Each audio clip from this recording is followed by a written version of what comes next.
오는 9일 윤석열 대통령의 취임 2주년 기자회견이 진행됩니다.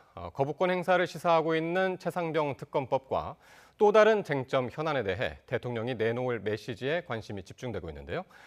이재명 대표와의 영수회담 이후에도 대치 전국을 예고하고 있는 국회 상황을 포함해서 전문가 두 분과 함께 이야기 나누겠습니다.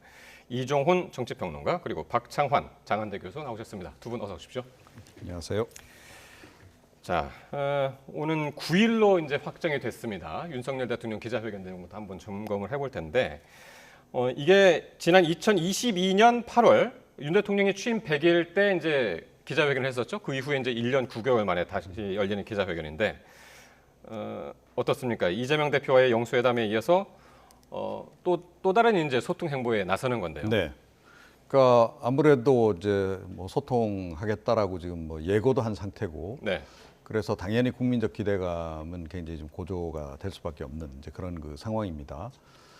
총선 민심은 대통령도 이제 이미 확인한 바고, 또 지난번 영수회담 같은 경우에 사실은 좀 기대에 못 미쳤다는 그런 평가를 좀 받고 있습니다. 네. 그러니까 충분하게 소통하고 뭔가 좀 몇 가지 굵직굵직한 사안들과 관련해서는 합의안도 좀 나오길 바랬었는데 그렇죠. 합의는 안 나왔단 말이죠. 네. 그래서 좀 불안전했던 그런 영수회담이었다. 그래서 그 연장선에서 보자면 아직까지는 협치와 관련해서 좀 완벽한 완전체를 구현하고 있지는 못한 상태라고 이제 봐야 됩니다. 예. 야당하고 협치가 좀 더디다 하더라도 일단 국민들하고의 소통에라도 성공한다면 여론은 좀 반전할 수도 있겠죠. 그런 측면에서 굉장히 윤 대통령한테는 중요한 네. 그런 그 계기다 이렇게 그렇습니다. 말씀드릴 수 있겠습니다. 그렇습니다. 네. 자, 근데 이제 형식과 주제는 제한 없이 이제 자유롭게 진행이 된다 이렇게 이제 밝혔고 기자회견이 영상으로 모두 발표를 한 다음에 이제 그때 그 다음에 기자회견이 1시간 동안 있겠다 얘기를 했는데 어떻습니까? 그 모두 발표에서 어떤 내용들이 들어가 있을까요? 그러니까 지난번에 총선 이후에 윤석열 대통령이 크게 두 가지 메시지를 냈어요. 네. 하나는 듣겠다. 네. 그리고 두 번째는 설득하겠다. 이렇게 두 가지 메시지를 냈는데 지난번 여야 영수회담을 통해서 뭐 듣는 자리를 가졌다면 이번에는 취임 2주년 기자회견을 통해서 대국민 설득 작업에 나서는 거 아니냐 이렇게 봅니다. 네. 그렇다면은 포인트가 어디에 있을까? 뭐 앞서서 이제 국정 기조, 지난 2년간의 국정 기조와 향후 3년간의 국정 운영 방안에 대해서 이야기를 하겠다라고 그랬는데 기존의 윤석열 대통령의 뭐 워딩을 종합해 보면 크게 바뀐 내용이 있을 것 같지는 않아요. 그러니까는 뭐 그 모두 발언 내용식의 어떤 그런 것들이 크다란 변화가 보이지는 않을 것 같다.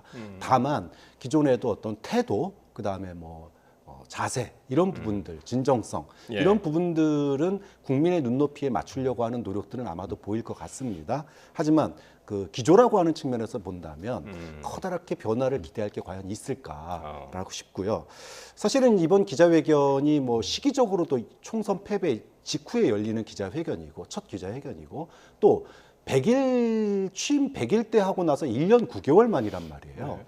그럼 국민들이 기대치가 상당히 높다. 그런데 우리가 지난 용산에서의 영수회담도 기대치가 굉장히 높았지만 사실은 결과물은 빈손이었거든요. 결국은 빈손회담이었습니다.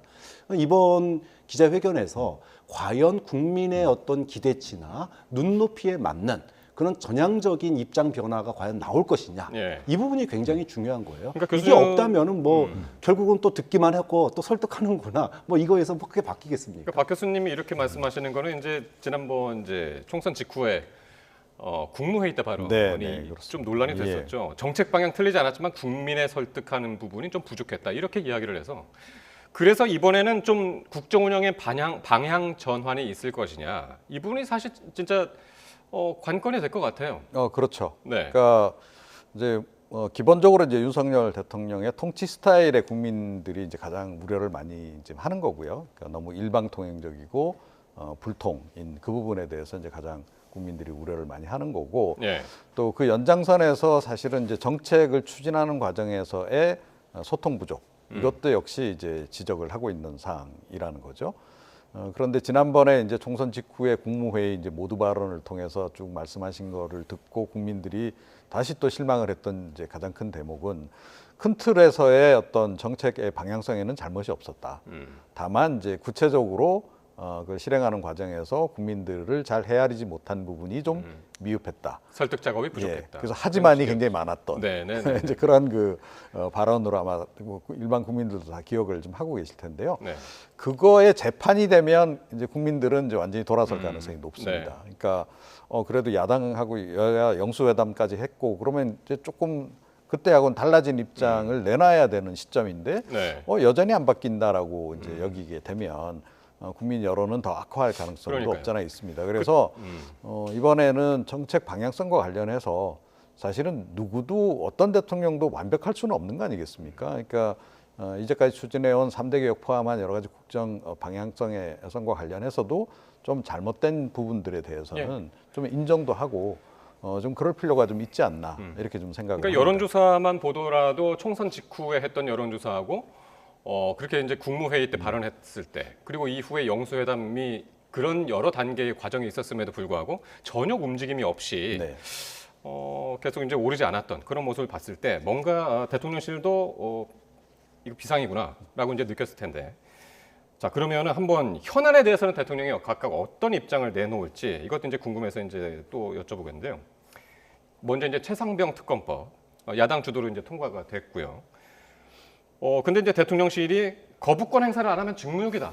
그러니까 홍철호 정무석이 이렇게까지 이제 얘기를 했단 말이에요. 거부권 행사를 하겠다라는 의지를 밝힌 것 같아요. 그렇죠. 뭐 결국은 네. 거부권 행사를 하기 위한 네. 어떤 그 뭐랄까 밑자락을 깔아놨습니다 이미. 그리고 이 거부권 행사가 논란의 어떤 불씨를 당기게 뻔히 보이는 상황이기 때문에 그거에 대해서 이제 국민들에게 왜 거부권 행사가 불가피한지 아마도 길게 설명하지 않을까 또 이런 생각이 듭니다. 예. 근데 국민의 뭐 여론조사, MBS 여론조사에서 지난주에 여론 67%가 특검법에 찬성을 하고 있고 특검법 안 된다라고 하는 여론조사는 19%잖아요. 국민이 원하는 것을 수용하는 게 직무유기라고 하면은 도대체 대통령의 역할이 뭔지 잘 모르겠습니다. 예. 우리가 뭐 이게 여야의 뭐 보수 진보의 문제도 아닌 부분인데 네. 뭐 수사 진행 중이다 뭐 여러 가지 이유를 들겠지만 그럼에도 불구하고 국민이 원하는 것을 하지 않는 대통령이 과연 기자회견을 1시간 동안 질의응답을 한다고 그래서 국민 지지율이 바뀔까? 지난번 영수회담도 마찬가지예요. 리얼미터 조사로 20%대, 30%, 그다음에 갤럽 조사 20%대 이 여론조사가 지난 2주 동안 계속 바뀌지를 않고 있습니다. 예. 이것이 의미하는 바가 소통의 모양을 바꾼다고 그래서 내용이 변하지 않으면 결국은 남은 3년의 국정 동력은 국정 수행 지지율이 올라야지 국정 수행을 할 수 있는 거예요. 그러면 계속 자신의 입장만 고수한다고 그래서 태도 뭐 더 낮은 자세로 그것을 설명을 길게 한다고 그래가지고 과연 지지율이 오를까? 최상병 특검을 받아들이지 예. 않으면 저는 지지율 하나도 변하지 않을 거라고 봅니다. 그러니까 어쨌든 지금까지는 뭐 대통령실이 일방적으로 뭐 라디오 인터뷰라든가 대외적으로 지금처럼 이제 얘기는 할 수 있어도 일단 기자회견이면 그때는 기자들하고 일문일답을 할 거란 말이에요. 네. 굉장히 디테일한 질문까지 나올 수 있어요. 최상병 특검법에 대해서 대통령이 어떻게 얘기를 할까요? 그러니까 이제 그런 부분도 좀 마사지 되는 거 아니냐라는 우려도 벌써부터 나오죠. 그러니까 그동안 민생 토론회 많이 하셨는데 사실은 그 자리에서도 굉장히 많이 듣겠다라고 이야기하셨고 그런데도 사전에 좀 각본에 짜여진 것처럼 이렇게 진행이 되는 바람에 민생 토론회 그렇게 많이 하셨는데도 총선 국면에서 별로 효과가 없었다는 거 아니겠습니까?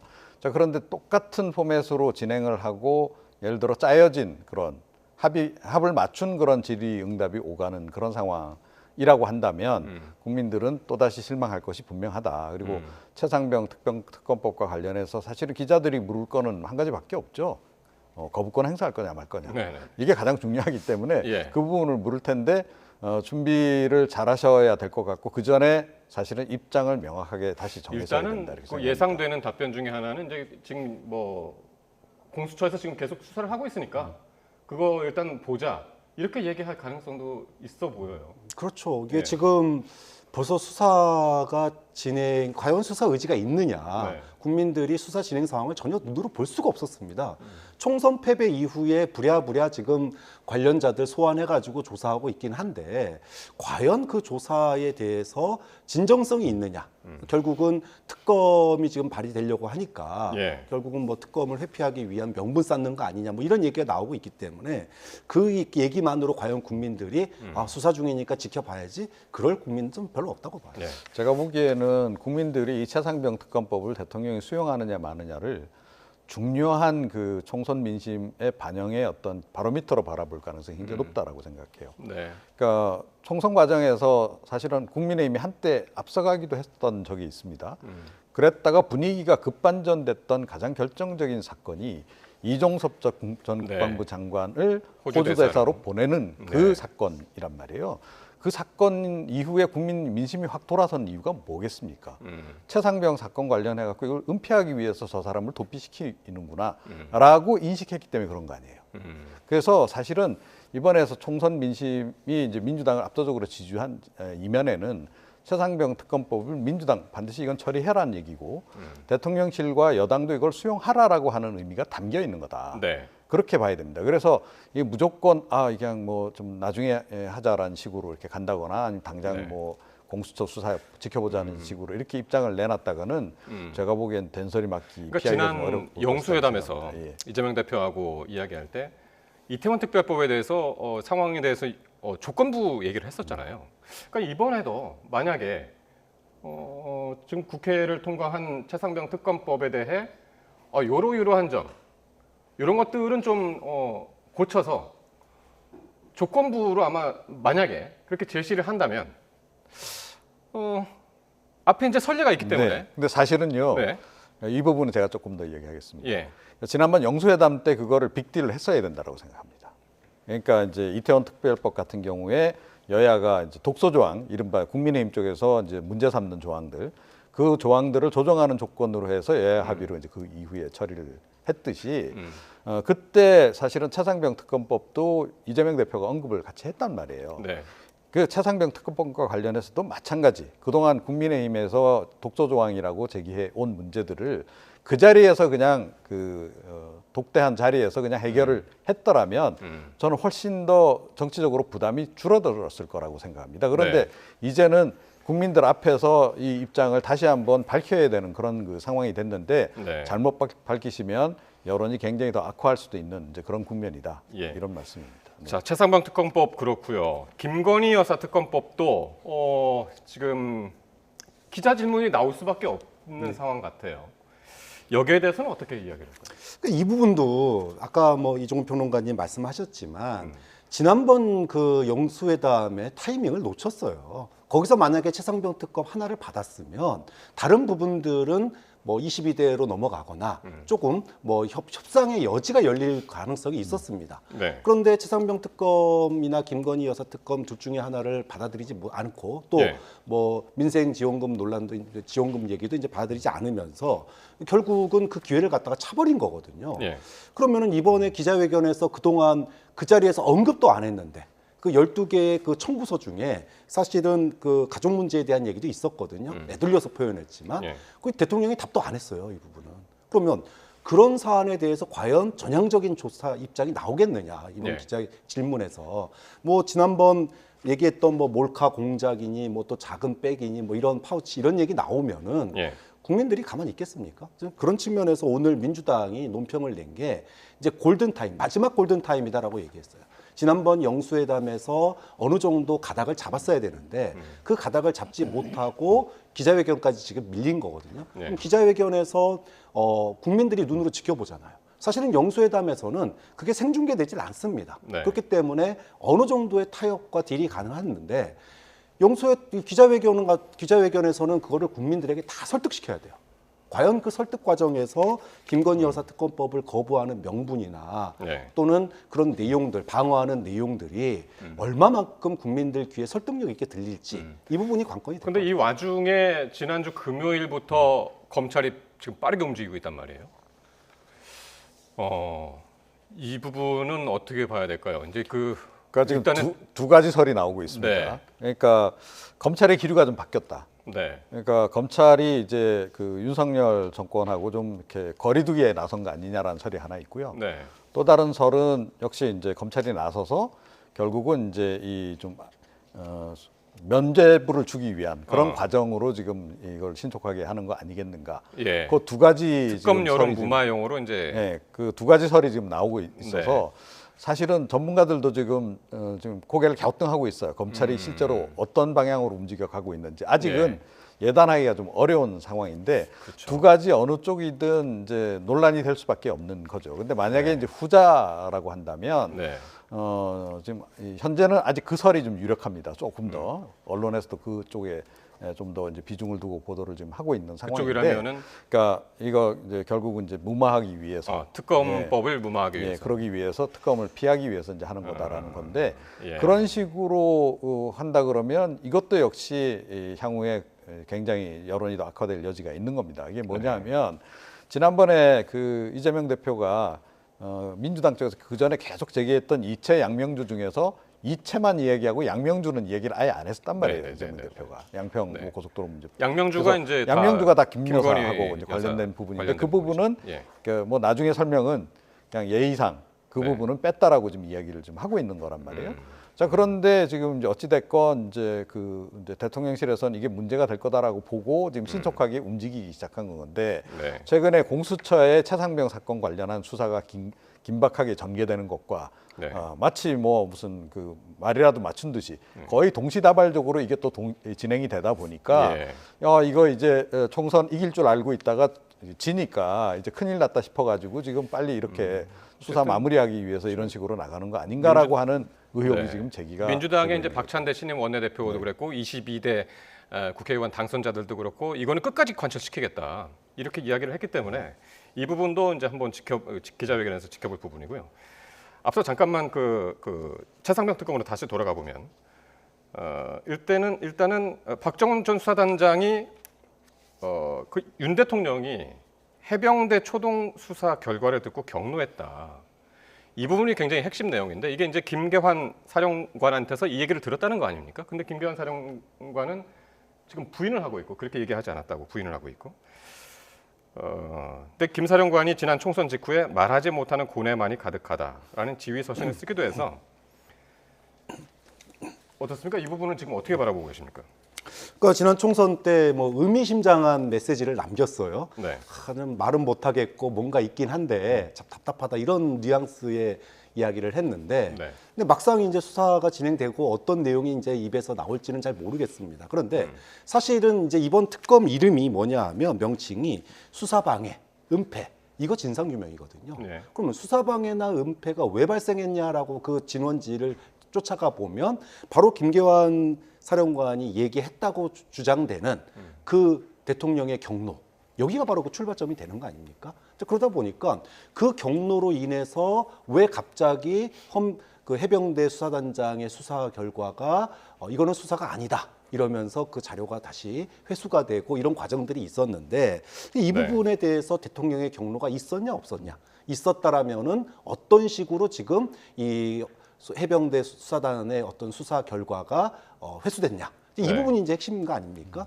그런 점에서 김계환 사령관이 그분에 대해서 뭐 본인이 한 말을 뭐 다시 뒤집을지 네. 법원에서 그런 말 한 적 없다 이렇게 그런 내용 얘기한 적 없다고 그랬으니까 아니면 이걸 인정할지 이 부분이 굉장히 관건이 될 텐데 네. 지금 공수처의 수사에서 과연 그 부분이 제대로 조사가 되고 있는지 네. 아니면 이거를 갖다가 사실상 면죄부를 주기 위한 도장을 찍기 위한 작업인지 이 부분은 지금 여야가 바라보는 시각이 좀 다른 것 같아요. 네, 어쨌든 지금 총선과 특검법 통과 이후에 공수처에서 이제 수사에 속도를 내고 있고요.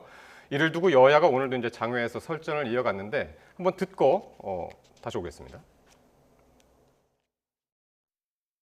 검찰이 정말 수사 의지가 있었다면 진작 수사했었어야 되는데 지금이라도 정신 차린 것인지 아니면 내부의 긴장 관계가 반영되고 있는 것인지 그거는 조금 더 국민이 주권자로서 눈을 부릅뜨고 지켜봐야 될 거고요.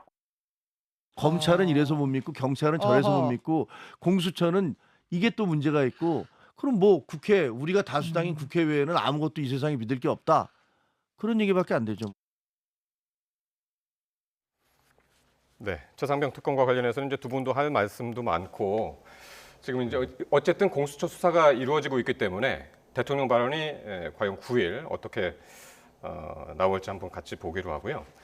이번에는 대통령실이 지금 이제 조직 개편을 준비하고 있는데 가장 눈에 띄는 부분은 민정수석 부활을 검토하고 있다 하는 부분이고 지난주 내내 이게 또 거론이 됐었습니다. 어쨌든 대선 당시부터 사정기관 통제용이다 이렇게 본인이 직접 얘기를 했고 없애겠다 그 공약을 했었거든요. 네. 이걸 다시 부활시키는 이유 다시 한번 짚어주시죠. 그러니까 이제 국정 운영 해보니까 네. 이거 민심 청취를 좀 더 원활하게 해야 되겠는데 네. 그러려면 민정수석이 있어야 되겠다. 먼저 그 말씀을 이제 하신 거죠. 이재명 대표 만났을 때. 네. 저는 사실은 애초에 이 없앤 것을 왜 없앴는지 좀 납득이 안 가는 그런 입장이었습니다. 아하, 그래서 뭐 이렇게 지금 부활시키는 거 뭐 기본 방향성에 대해서는 저도 뭐 찬성을 하는데 네. 이제 그런데 문제는 뭐냐면 왜 지금 이게 갑자기 튀어나왔냐 하는 거예요. 그동안에는 아무 얘기 없다. 예. 그리고 총선 과정에서도 민심 듣겠다고 민생 토론에 계속 다니셨잖아요. 그죠? 네. 뭐 그거에 충분했으면 그거로 그냥 계속 하시면 되는 거 아니에요. 그죠? 자, 그런데 그걸 중단하고 이제 민정수석을 도입하겠다라고 예. 다시 도입하겠다라고 얘기하니까 이것도 좀 의문이 딱 드는 거죠. 이거 도대체 용도가 뭐냐 네. 하는 거예요. 그러니까 그러니까 야권에서 딱 공격하기 좋은 포인트가 됐습니다. 그렇죠. 그러니까 이게 총선 패배하고 난 이후에 조금 전에 이제 뭐 얘기 나왔듯이 공처 수사, 검찰 수사, 게다가 이제 민정수석 도입 이런 게 동시다발적으로 이루어지니까 이게 시나리오가 어긋나니까 지금 이렇게 가는 거 아니냐라는 이제 시각이 나오는 거고 네. 민정수석은 뭐 제가 늘 얘기를 합니다만 이건 양날의 칼입니다. 네. 그러니까 정보기관들 다 이렇게 해서 정보를 수집해서 그 대통령에게 전달하는 그런 역할도 하지만 네. 동시에 그들 정보기관에 대한 그 장악도 이제 함께 하는 거거든요. 사찰 기능도 있고 예. 그렇지 않습니까? 그 사찰 기능 뭐 박근혜 정부 때 굉장히 논란이 많이 됐었던 바이기도 하고 또 문재인 정권 때도 마찬가지였었단 말이에요. 그러니까 쌍방향으로 이게 이제 활용할 수 있는 도구인데 잘 활용을 안 하면 이게 그러니까 그야말로 사찰 기능만 강화가 돼버리게 되면 그야말로 군기잡기 역할 또 뭐 언론에 대한 사찰까지도 포함한 이런 기능만 이제 예. 강화가 이제 되거나 또는 이제 뭐 이렇게 사법기관들에 대해서도 이제 마찬가지 이제 기능을 하기 때문에 수사 관련해서 여러 가지 개입을 한다거나 이런 게 이제 가능할 수가 있는 그래서 거죠. 이제 그래서 그 우려가 지금 제기되고 있는 그런 사정 상황입니다. 기능에 더 막 의심을 품게 된 계기가 지난주에 민정수석 후보로 김주현 전 법무부 차관, 그러니까 검찰 출신이 지금 거론이 되고 있단 말이에요. 그래서 더 지금 그런 얘기가 나오는 것 같아요. 그렇죠. 앞서서 얘기했지만 네. 지금 총선 끝나자마자 공수처도 그렇고 검찰도 그렇고 갑자기 몇 달 동안 안 하던 수사에 이 급발진을 했단 말이에요. 예. 이거를 두고 여권에서는 이거 혹시 이제 검찰이 권력이 레임덕에 빠지니까 선 긋는 거 아니냐 이런 우려의 목소리가 나왔고 네. 또 야당은 야당대로 이 수사 급발진에 대해서 결국은 특검 피하기 위한 회피용도 아니냐 이렇게 서로가 의심을 하고 있어요. 예, 예, 예. 그러니까 지금 이 소위 민정수석 부활에 대해서 이 지금 이제 어떻게 보냐면은 검찰이 이제 드디어 대통령의 어떤 그 통제에서 벗어나기 시작한 거 아니냐. 네. 권력의 레임덕이 시작되니까. 네. 그러면은 이 검찰을 갖다가 즉 통제를 벗어나려고 하는 검찰의 고삐를 다시 쥐기 위해서 예. 소위 검찰 출신 고위직 인사를 통해서 다시 검찰에 대한 이 소위 속도 조절 이런 부분들을 하려는 거 아니냐라고 하는 의심이 나올 수밖에 없는 거고. 네. 근데 또 하나는 그것과 별개 그거 아니다 손 치더라도 지금 야당에서 특검하겠다고 벼르고 있는 게 한두 개가 아니지 않습니까? 그 중에서 김 여사 특검 같은 경우에는 또 그다음에 최상병 특검도 그렇지만 이건 대통령실을 직접 겨냥하고 있는 거예요. 네. 거기에 대해서 대통령실이 법적인 대응이나 또는 준비들을 해야 될 텐데 마치 그것을 위해서 준비되고 있는 듯한 느낌도 든단 말이죠. 네. 이게 이제 부활의 시점과 의도 때문에 그런 거예요. 그러니까 소통이라고 하면은 작년 그 강서구청장 패배 이후에 국민의 목소리를 들어야 된다. 민심 속으로 들어가라. 그동안 얼마나 많이 얘기했습니까? 예. 그런데 그동안에는 한 번도 민정수석 얘기가 안 나오다가 딱 총선 대패하고 또 특검 전국 시작되고 거부권 전국 다시 나오려고 하는 순간에 이게 부활되니까 뭐 야당이나 언론에서 당연히 이거 사정기관 움켜쥐려는 거 아니냐 이런 얘기가 네. 나올 수밖에 없는 거죠. 어쨌든 이제 대통령실 조직 개편과 관련해서도 이제 기자회견에서 기자들의 질문이 이어질 테고 거기에 대한 입장, 또 민정수석실뿐만 아니라 뭐 김건희 여사 관련 업무를 보는 이제 제2부속실과 관련해서는 또 어떤 입장을 내놓을까 한번 지켜보기로 하고요. 한편 지난 주말 연휴 사이에 좀 관심을 끌었던 포털에서도 이제 상당히 관심을 끌었던 사진들이 있었는데요. 이재명 대표 배우자 김혜경 씨가요. 2년 3개월 만에 이제 공식 석상의 모습을 드러냈고 그게 이제 지난 4일 경기도 인천에서 있었던 이제 지역 어린이날 행사란 말이죠. 상당히 오랜만에 등장한 겁니다. 2년 3개월이면은. 네. 네. 그렇죠. 그러니까 그동안 이제 뭐 간헐적으로 이제 보도가 나오긴 했죠. 네. 그러니까 재판 출석 관련한 내용들 네네네. 그런 거 이제 나오기도 했었는데 이재명 대표랑 같이 동시에 그렇죠. 나온 이제 게 동시에 2년 3개월 공식 만에. 행보를 한 게 이제 오랜만이니까 네. 눈길을 이제 끌은 겁니다. 제가 보기에는 이제 김 여사도 이제 사법 리스크로부터 어느 정도 벗어났다라는 판단이 작용하는 거 아닌가 싶어요. 김혜경 씨가. 예. 네. 이제 그러니까 이제는 공개적으로 함께 다녀도 된다. 네. 또 총선도 끝났고 이제 그런 것이 좀 이제 그 변수로 일단 작용을 한 것 같고 향후에 이런 식으로 이제 부부 동반 이제 또 모습 비추는 그런 행사가 조금 더 늘어나지 않을까 그렇게 좀 예상이 됩니다. 그러니까 이게 눈에 더 띄었던 게 김건희 여사는 지금 4개월째 안 나타나고 있단 말이에요. 근데 김혜경 씨가 2년 3개월 만에 다시 딱 등장했고 이게 비교가 되면서 더 도드라졌습니다. 그렇죠. 뭐 총선이 여러 가지 면에서 네. 참 그 변화점들을 보여주고 있는데, 네. 근데 이제 김혜경 여사 같은 경우에는 먼저 매를 맞은 사람이에요. 그동안에 포토라인에도 여러 번 섰고, 네. 그러니까 이제는 뭐 더 이상 굳이 언론에 안 나올 이유가 없는 거죠. 뭐 재판받으러도 법정에 많이 가고 기자들이 질문도 하고 얼마나 많이 합니까? 그렇기 때문에 뭐 그동안에는 수세적으로 좀 총선 이전까지는 수세적으로 대응했다면 총선에서 승리도 했겠다. 또 마침 저쪽에는 아직 매는커녕 뭐 조사도 안 받은 사람 있잖아요. 그러니까 상대적으로 비교가 되니까 차라리 이제 공세적인 네. 정면 돌파를 선택했다. 그렇게 보는 거죠. 예. 시간이 벌써 이렇게 됐나요? 너무 열띠게 말씀을 듣다 보니까 시간이 다 돼서 뭐 여야 지도부 구성 상황은 그 주중이나 다음 주말에 또 다른 기회 자리를 마련해서 또 듣는 시간 갖도록 하겠습니다. 네, 오늘 이종훈 정치평론가 박창환 장한대 교수와 함께 말씀 나눴습니다. 두 분 수고하셨습니다.